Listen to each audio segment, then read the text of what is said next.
that we have learned basics of computer vision, we can start learning about the YOLO algorithm. And the name YOLO stands for you only look once. So YOLO is one of the most powerful real-time object detector algorithm. Okay, so and this algorithm is so fast that has become almost a standard way of detecting objects in the field of computer vision. Previously, people were using sliding window object detection. Then more faster algorithms were invented, such as RCNN. Then came fast RCNN. CNN is convolutional neural network, and then faster RCNN.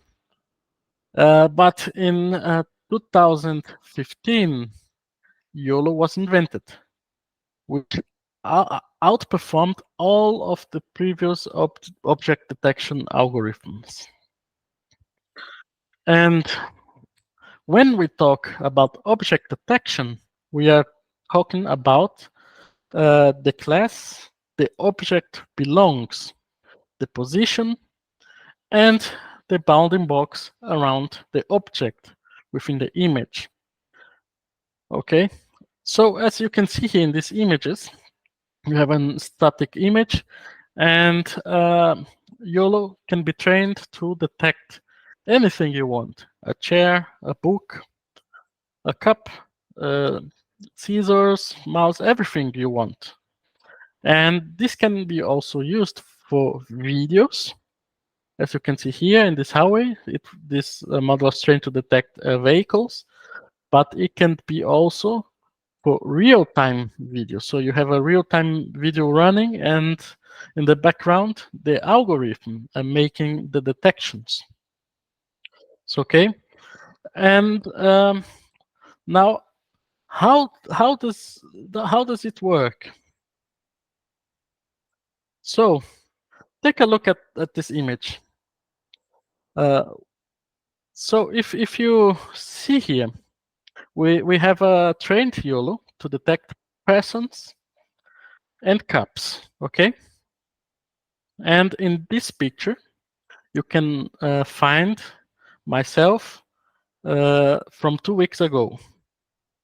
And in this picture, you can see that the model has detected a person, but not a cup, because they're unknown.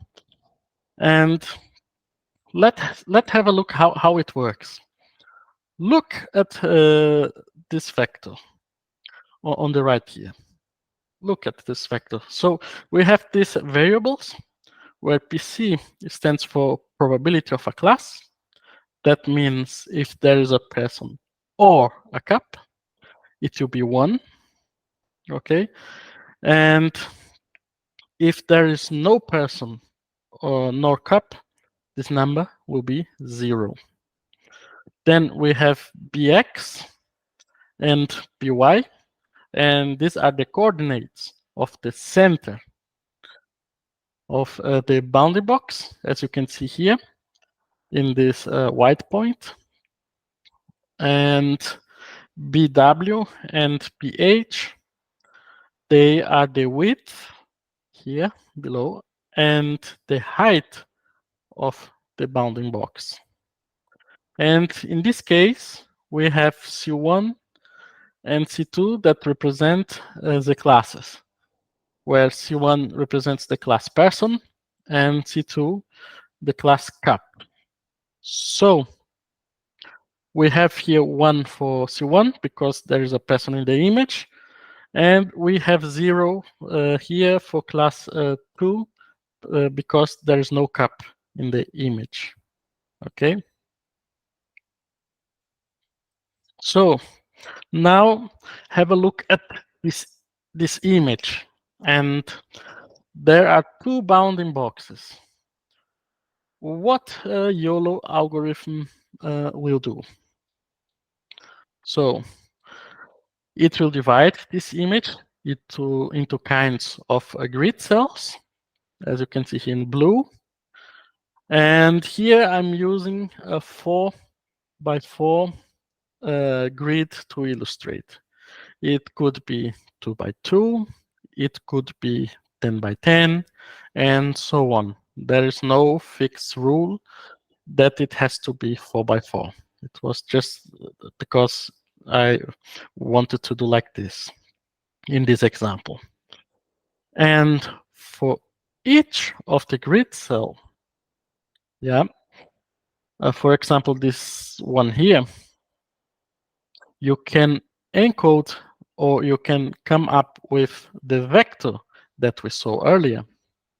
Okay, and there are no objects here in this in this grid, so the probability of class will be 0, and the rest of values don't matter.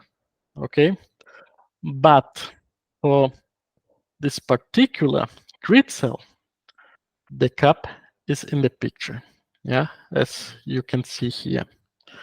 When the cup is expanding to multiple grid cells, as you can see in the other grid cells here around, the idea is to try to find the central coordinate of it.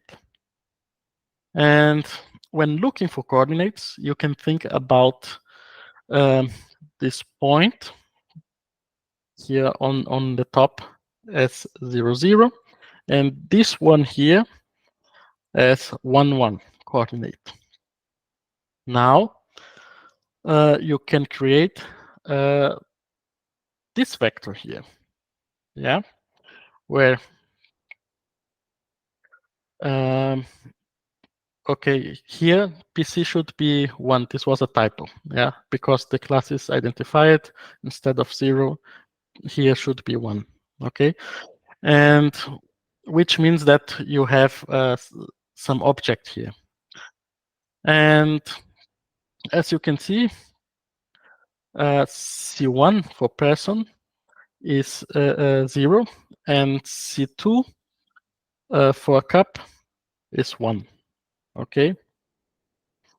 And as you can see there are also parts of a person in this grid, like the hand here holding the cup, and here also part of the head. Yeah. But the person center is in another grid, as you can see here by this red point. Okay, so the person object belongs to this grid cell here. Okay, and not to this one where you see the cup. And finally, if you think all what we have here, we have data in a 4x4x7 volume. And why? Think about it. So 4x4, because we have a 4x4 grid, and 7, because we have 7 elements in the vector. Okay. And now you have you have image and the bounding rectangles, and you can form your training data set. So here I have this block for the train data, the X, and I'm showing here only 2 images, but in your training data set, we have many more of them. And using this information, you can train your neural network, and after training, you can do the predictions. Okay, so you have the image, you have the labeling, and then you train your model. Okay, now we have our model trained. Okay, and when you now give some type of image or video, the model can produce the vectors, which will basically tell you the bounding rectangle for the object in the image. In a simple way, this is the YOLO algorithm. Okay, as I told at the beginning, it's called you only look once because we are in a not because we are not repeating it in a 4x4 image grid, which means 16 cells. We are not in, using as input 16 images. In one forward pass, you can make all the prediction.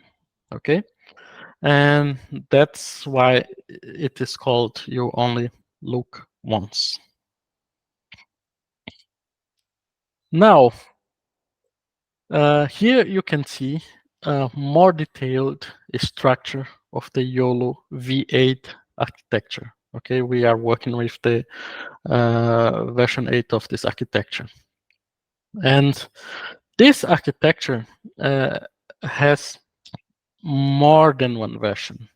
As you can see here in this table, you have your model, and here you can see the models.